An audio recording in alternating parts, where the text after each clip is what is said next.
that he's gone on. Let me try. Go ahead, Pete. Thank you, Karine. The president isn't really doing everything he can to bring gas prices down, is he?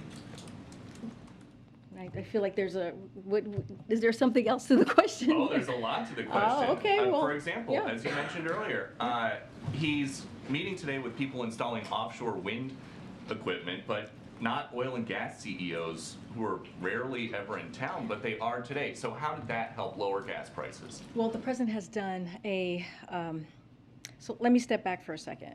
But no. No, Meeting with offshore wind No, you're folks asking and me. not with gas, You're asking oil me and the gas question. CEOs. How does that lower gas Peter, prices? You said Peter, he's done everything in his power.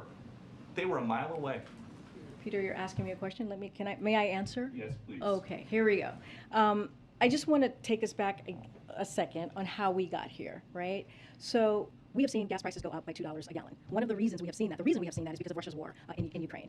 And once that happened, once we saw what that impact was going to be, the president took action. He took action. He made a historic choice to tap the Strategic Petroleum Reserve, 1 million barrels a day, and that was for 6 months. And that helped blunt the impact of what we're seeing right now with prices going up. So that matters. The ethanol 15 the action that the president took, that matters because it's going to bring down gas prices in gas stations, over 1,000 gas stations across the country, including the Midwest. That matters. And so the president is trying to figure out and take steps in how we can bring the gas prices down. And we have a high level of oil production. So what we are asking the oil refinery companies to do is to take that production, turn it into refine that oil so that there is capacity. We are not at capacity right now, and it does matter that the Secretary of Energy, which is her purview, that is her portfolio, to meet with these oil execs that she does on a pretty regular basis. But your point was about how we got here. The president said, as a candidate, no more drilling on federal lands, no more drilling including offshore, no ability for the oil industry to continue to drill, period.